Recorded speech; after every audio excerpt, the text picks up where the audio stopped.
नमस्कार, मैं हूं शरद द्विवेदी और हमारा आज का मुद्दा है फोकस में किसान, सियासी घमासान। किसान फोकस में नहीं था ऐसा नहीं है, लेकिन फोकस में होने का मतलब था किसान का कर्जा माफ़, बिजली के बिल हाफ या बिजली का बिल भी माफ़, और इतने में ये मान लिया जाता था कि किसान प्रसन्न हो गया है और इससे अधिक कुछ करने की ज़रूरत नहीं है।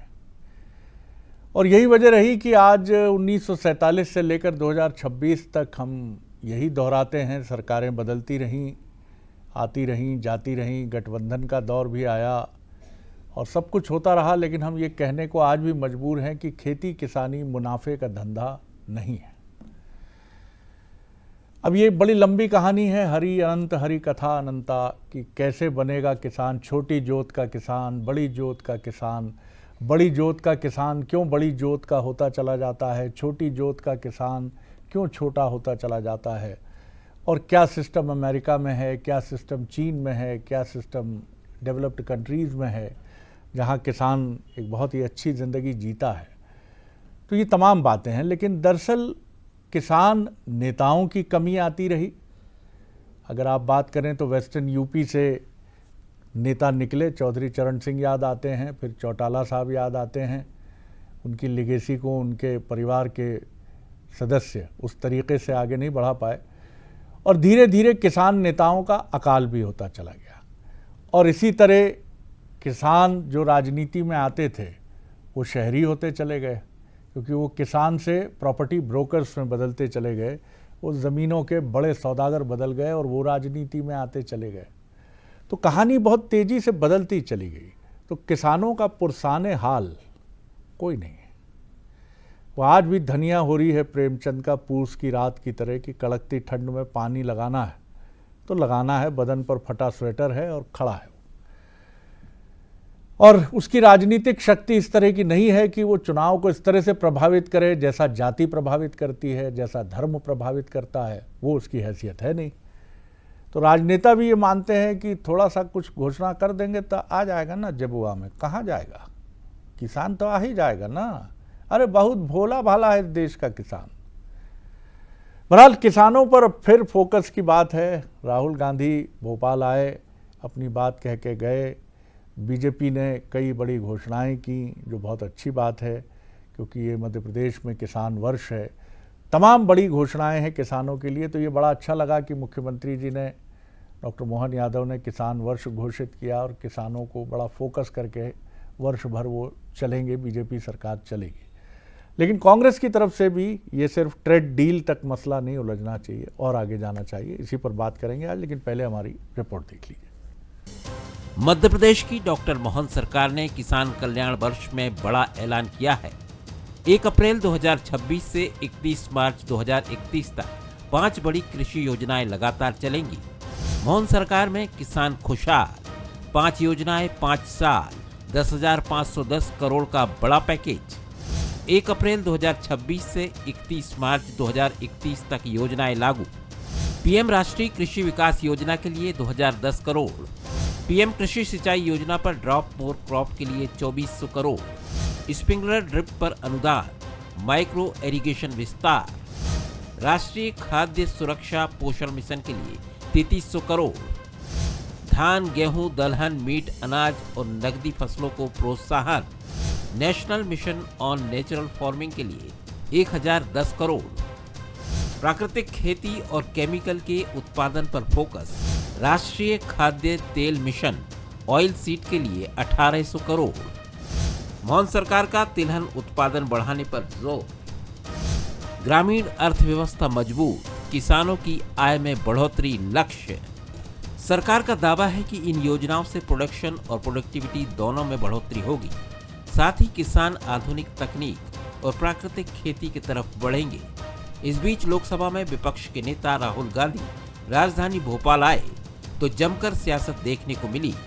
सीएम डॉक्टर मोहन यादव ने किसानों को लेकर राहुल गांधी से 3 सवाल पूछे, तो मंत्री धर्मेंद्र सिंह लोधी ने तो यहां तक कह दिया कि राहुल जी को ये भी नहीं पता कि गेहूं पीसने से आटा बनता है। रबी और खरीफ की फसल क्या होती है, एक बार इस पे प्रकाश डाल दे। ऐसे में दूध उत्पादन को लेकर के भी उनके मन में कोई बात हो तो उसके बारे में जरूर बताएं। राहुल गांधी जी तो आज आ रहा, हम तो 365 दिन किसानों के लिए काम कर रहे हैं। तो मुझे लगता है वो जब कृषि की बात करते तो उनको कृषि का कोई नॉलेज है नहीं उनने, क्योंकि हमेशा, मैं तो ये कहता हूँ कि उनने हमेशा पिसा पिसाया आटा खाया है। उनको ये नहीं मालूम कि गेहूं से आटा बनता है। तो ऐसे लोग जब कृषि सम्मेलन करेंगे, कृषि की बात करेंगे, तो मुझे लगता है, मुझे कांग्रेस के सम्मेलन पर हंसी आती है। विधानसभा के भीतर भी मुख्यमंत्री ने 5 बड़े कृषि फैसलों का जिक्र किया। वहीं भोपाल के जवाहर चौक पर कांग्रेस ने भारत अमेरिका ट्रेड डील के विरोध में किसान चौपाल की। इसमें लोकसभा में नेता प्रतिपक्ष राहुल गांधी और कांग्रेस अध्यक्ष मल्लिकार्जुन खड़गे शामिल हुए। राहुल गांधी ने मंच से केंद्र सरकार पर निशाना साधा। उन्होंने आरोप लगाया कि डील किसानों और देश के हित के खिलाफ है और हिंदुस्तान के किसानों को बेच दिया, हिंदुस्तान की गारमेंट इंडस्ट्री को बेच दिया, हमारा सारा का सारा डेटा अमेरिका को दे दिया। यह डील नहीं है, यह किसान के दिल में तीर है। हिंदुस्तान को धोखा दिया है, यह सच्चाई है। बजट सत्र के दौरान सड़क से सदन तक आरोप प्रत्यारोप जारी हैं। एक ओर सरकार 10,520 करोड़ के पैकेज को किसान सशक्तिकरण दिशा में ऐतिहासिक कदम बता रही है, तो दूसरी ओर विपक्ष इसे सियासी प्रबंधन करार दे रहा है। अब सवाल यही है कि क्या ये फैसले जमीन पर किसानों की आय दोगुनी करने की दिशा में ठोस बदलाव लाएंगे? चलिए, तो हमारे सवाल देख लीजिए। क्या पंचायत निकाय चुनाव से पहले किसान एक बार फिर पॉलिटिक्स के सेंटर में आ रहा है या आ गया है? क्या 10,520 करोड़ का पैकेज देकर मध्य प्रदेश के मुख्यमंत्री डॉक्टर मोहन यादव ने मास्टर स्ट्रोक खेला है और ये किसानों को प्रभावित करेगा? किसानों के मुद्दों पर सियासी टकराव समाधान देगा या राजनीति ही और आगे बढ़ाएगा? जो मेहमान हमारे साथ हैं उनसे मिल लीजिए। स्टूडियो में हैं बीजेपी के सीनियर लीडर और विधायक मोहन सिंह राठौर जी, बहुत स्वागत है। कांग्रेस के सीनियर लीडर और पूर्व विधायक शैलेंद्र पटेल जी हमारे साथ हैं और दोनों नेता अच्छे से समझते हैं खेती किसानी को। और जयप्रकाश पाराशर जी हैं, वरिष्ठ पत्रकार, राजनीतिक विश्लेषक, उनका भी स्वागत है। जयप्रकाश जी, किसान की वही कहानी जो हम कभी स्त्री के लिए कहते हैं कि हमेशा परेशानी हमेशा परेशानी, किसान तेरी यही कहानी। और जैसी बात हुई कि राजनीति का भी सेंटर पॉइंट वो कुछ अपवादों को छोड़ दें तो कभी नहीं बन पाया, या ऐसा माना गया कि उसकी सरलता कुछ कर्ज माफ़ी और कुछ ये घोषणा करके आसानी से हो जाएगी। अभी जिस तरह से ये बात हुई है कि किसान फिर केंद्र में आता दिख रहा है, तो क्या नए वोट बैंक की तलाश है या वाकई किसान की हमदर्दी उमड़ रही है राजनीतिक दलों के मन में? कैसे देखते हैं आप? नहीं, किसान हमेशा एक बड़ा राजनीतिक वोट बैंक रहा है और उसका यदि हम देखें तो पूरी बीच में तो जब महेंद्र सिंह टिकैत और देवीलाल चौधरी चरण सिंह की जो राजनीति थी वो उसका बड़ा बुनियादी आधार रहा है किसान। इसके पहले भी उत्तर प्रदेश में अगर आप देखें तो किसानों के बड़े आंदोलन सहजानंद सरस्वती उत्तर प्रदेश तो बहुत बड़ा सेंटर रहा है जी। तो ये तो एक उसकी हमारी जो भारतीय राजनीति है उसमें एक लंबे समय से, और उसका बड़ा आर्थिक कारण है।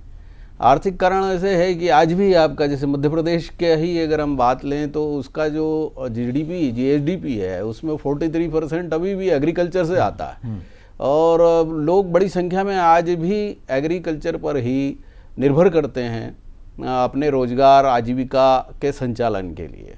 या अगर वो सीधे प्रत्यक्ष रूप से अगर वो कृषि से नहीं भी जुड़े होंगे तब भी वो कृषि उत्पादों से तो जरूर जुड़े होंगे। तो उनका जो व्यावसायिक आधार है वो एग्रीकल्चर ही है। तो इसलिए इसमें कोई दुराई नहीं। रहा सवाल ये कि हाँ, किसान का मसला एक सेंसिटिव मसला भी रहता है। ग्रामीण समाज है मुख्यतः, जो ग्रामीण समाज ही किसान समाज है। और किसान एक शरद जी बड़ी मतलब जाति पाति और उससे बाहर की टर्म है, यानी इसमें सभी जाति के धर्म के लोग काम कर रहे होते हैं। तो ये एक ऐसा ब्लॉक है जिसको अगर आप भेदने में सफल होते हैं तो आप उस जो दूसरे ब्लॉक की राजनीति है उसको तोड़ पाने में भी सफल होते हैं। तो ये अक्सर केंद्र में रहता है ये मुझे लगता है कि अभी जैसे ट्रेड डील का जो मसला हुआ है, तो ट्रेड डील को कांग्रेस ने स्ट्रेटेजिकली उससे जुड़ा कि ये किसानों के जो भारतीय किसान हैं उनके जो हित हैं उनको दरकिनार अनदेखा कर दिया गया है या अमेरिका के सामने उसको सौंप दिया गया है। तो ये उस कांग्रेस का एक इस तरह का नैरेटिव चूंकि है, तो अब सरकारों के सामने भी और भारतीय जनता पार्टी के सामने एक तरह की चुनौती है कि वो उस नैरेटिव को कैसे निपटती है। जाहिर है कि वो ये बताना चाहेंगे कि उनकी जो नीतियां हैं वो किसानों तक ज़्यादा पहुंच रही है और किसानों के हित में है। बिल्कुल, लेकिन आप भी सहमत होंगे कि जिस तरह हम इंडस्ट्रियल मीट करते हैं, ऐसे एग्रीकल्चर मीट्स भी लंबे लंबे दौर तक होनी चाहिए, जहां किसानों को पारंपरिक खेती के साथ साथ आधुनिक खेती और कैसे वो अपने उत्पाद को एक बड़ा मार्केट दे सकें, इन सब की जानकारी पहुंचनी चाहिए। क्योंकि अभी भी भारतीय खेती किसानी का चेहरा जो है वो उसके पारंपरिक चेहरे से बाहर निकल नहीं पाया। और जो समृद्ध किसान हैं या जिनके बच्चे पढ़ लिख कर एग्रीकल्चर यूनिवर्सिटी से निकले हैं, वो बहुत बढ़िया काम कर रहे हैं, चाहे फ्लोरिकल्चर हो या तमाम चीज़ें हो, चेरी उगा रहे हैं, तमाम चीज़ें कर रहे हैं। तो ये चेहरा बदलने की ज़रूरत है। और मध्य प्रदेश में भी ये मालवा निमाड़ में आप देखेंगे तो किसानों का ये चेहरा खूब चमकता है, और इधर बुंदेलखंड और बघेलखंड की तरफ जाएंगे तो संख्या कृषि सिमटती में उत्पादकता और प्रॉफिट को बढ़ाने के लिए बिल्कुल ये निवेश की और एजुकेशन की सख्त जरूरत है।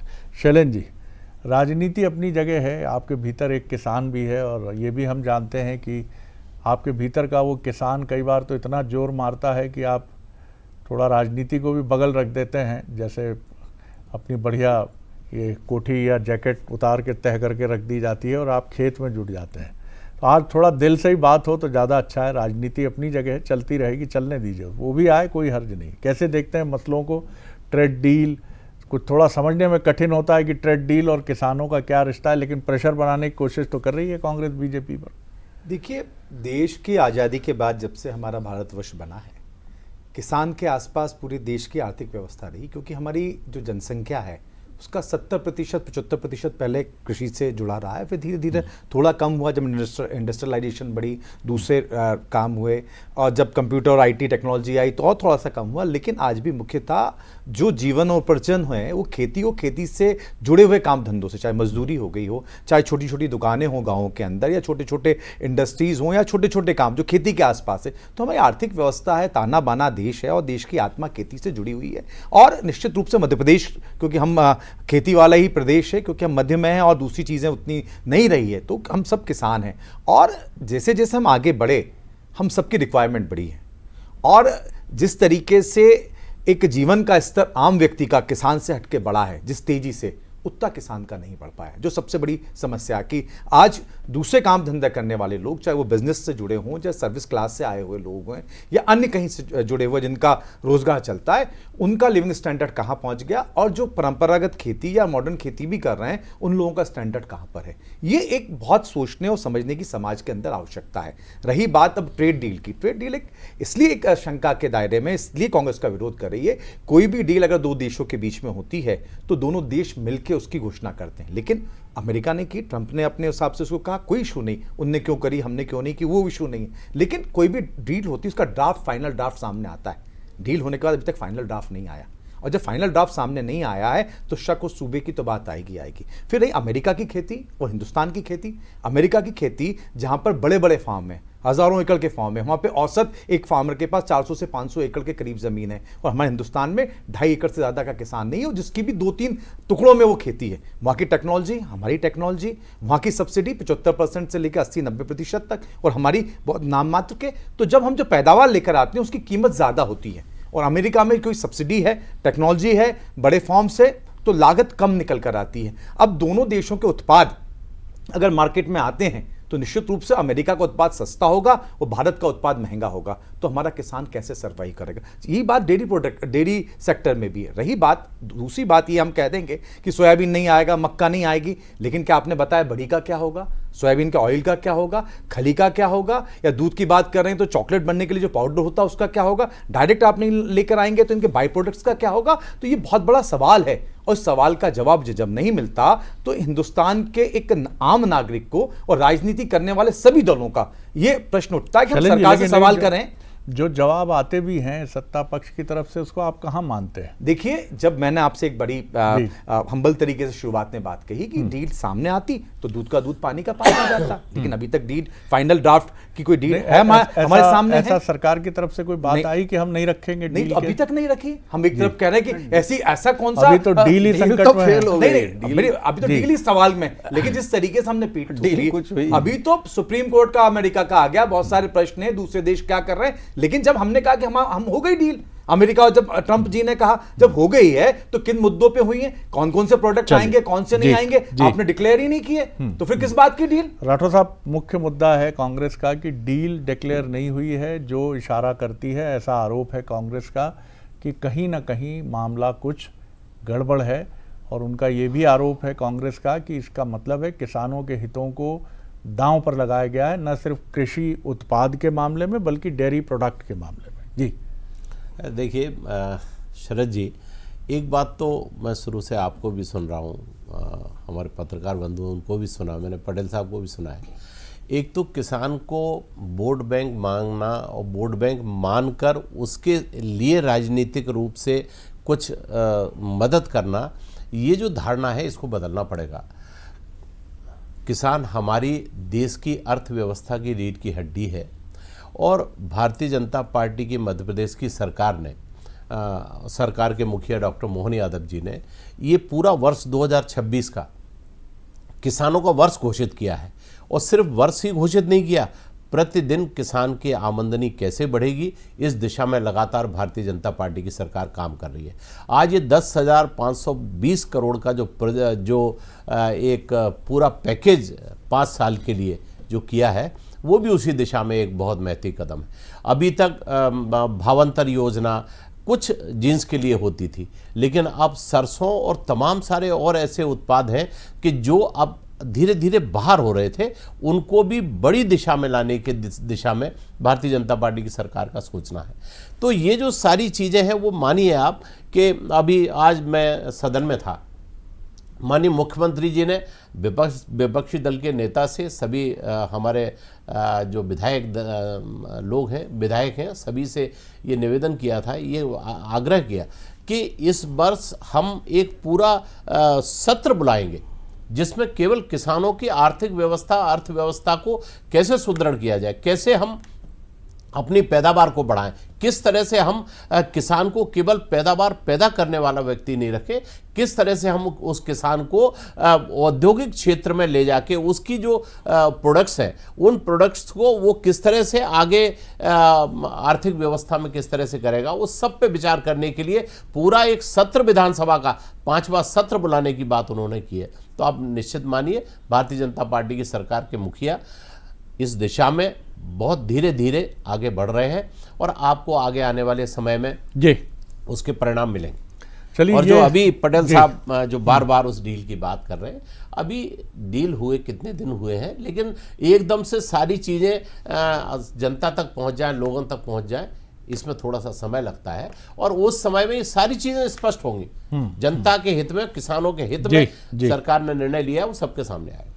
ये बड़ी बात आप कह रहे हैं कि आज सदन में मुख्यमंत्री ने ये घोषणा की कि 5वां सत्र किसान केंद्रित सत्र होगा विधानसभा का और किसानों के हितों पर केंद्रित और उनके विकास को लेकर पक्ष और विपक्ष दोनों अपनी राय रखेंगे। और मुझे लगता है कि cutting across the party line दोनों ही दलों को इसको बहुत फ्रूटफुल बनाना चाहिए, इस सत्र को, जो मुख्यमंत्री जी ने बड़ा महत्वपूर्ण डिक्लेरेशन किया है, क्योंकि तभी आप सफल हो पाएंगे। हर जगह राजनीति उचित नहीं है, हर जगह मैंने किया, आपने कुछ नहीं किया, आपने कुछ नहीं किया, ये एक बड़ा, माफ़ कीजिएगा, पिटा हुआ नैरेटिव दिखता है। इसमें किसी की रुचि नहीं रहती। किसान भी जो ये डिबेट देख रहा है तो वो यही ढूंढ रहा होगा अभी भी कि इसमें कोई ऐसी बात मिल जाए जिसमें वो देख सके कि उसका विकास कैसे आगे बढ़ाने की योजना है। मैं अभी लखनऊ में था, जयप्रकाश जी, तो वहाँ जो वहाँ के शहरी आयुक्त हैं उनसे बात हो रही थी, तो हमने उनसे पूछा, उन्होंने कहा किसान को आजकल हम बहुत अच्छा मुआवजा दे रहे हैं, लखनऊ को हम IT हब बनाने जा रहे हैं, तो किसानों की ज़मीनें जो आसपास हैं एक्वायर कर रहे हैं, जिससे जो आसपास के उपनगरों से आगमन होता है रुक जाए। तो हमने उनसे पूछा कि किसान को स्टेक होल्डर भी क्यों नहीं बनाया जाता। ज़मीन वो बड़े उत्साह से बेच देता है, पैसा अच्छा मिलता है, उसके बाद वो भूमिहीन हो जाता है, कोई स्टेक होल्डर नहीं है। उन्होंने कहा नहीं, हम कोशिश तो कर रहे हैं, कुछ उन्होंने अपनी अच्छी योजना भी बताई, लेकिन किसान के लिए लॉन्ग टर्म में, क्योंकि ज़मीन उसके पास है, शहर अब निगल रहे हैं, ज़मीन बहुत अच्छी कीमत दे रहे हैं, हाईवेज आ रहे हैं, किसान की ज़मीन ले ली जाती है और फिर वो दीन से भी गया, ईमान से भी गया। नहीं, ठीक ऐसा तो नहीं होता है कि जो लैंड एक्विजिशन जो पॉलिसी थी लास्ट, जो जिसको बड़े विचार विमर्श के बाद तैयार किया गया था, उसमें इस बात के प्रोविजंस हैं और कई राज्यों ने इसको अपनाया है और उनको पार्टनर बनाया है किसानों को। किसानों ने भी उससे जो रकम मिली, जो कैश या जो बड़ी राशि लैंड मिली है, उस लैंड को, डेवलप्ड लैंड को उन्होंने बेच करके दूसरे इलाकों में खेती की ज़मीनें खरीदी हैं, खास करके उन लोगों ने जिनको लगता था कि उनका व्यवसाय खेती ही रहेगा। दूसरे कई लोगों ने दूसरे व्यवसायों की तरफ जाना चुना। तो ये बात सही है कि, लेकिन एक बड़ा सेक्शन ऐसा भी है जिसको वो पैसा मिला और उसने उसको ख़त्म कर दिया और ज़मीन भी गई और पैसे भी गए। तो अब उसमें क्या है कि एक कैपेसिटी बिल्डिंग भी आपको करनी पड़ेगी कि अगर उसके पास इतना बल्क में इतनी बड़ी रकम आ रही है तो उसको किसी काम धंधे से लगाए जाने के बारे में विचार किया जाए जी। तो ये बात तो है। किसानों की स्थिति शरद जी वैसे देखा जाए तो पिछले 15-20 साल में भारत में सुधरी है, देखा जाए राशि रकम मिलने के लिहाज से। लेकिन ये बात भी सही है कि बहुत सारे जो किसान हैं, जो बहुत छोटी जोत के किसान हैं, उनकी जमीनें बिकी हैं। तो ये भी एक प्रक्रिया दूसरी तरफ आप सभी का ध्यान चाहूँगा, 2010 में जब मैं एक मीडिया संस्थान में था और किसानों की आत्महत्या का स्तर बहुत बढ़ गया था, तो मानव अधिकार आयोग के निर्देश पर कृषि विशेषज्ञों की एक कमेटी बनी। हालांकि उसकी रिपोर्ट जैसा होता है धूल खाती रहती है। उस रिपोर्ट में ये बात रेखांकित की गई थी कि हमने किसान को सरकारी योजनाएं, खासतौर से सब्सिडी के इर्द गिर्द परिक्रमा करने वाला बना दिया।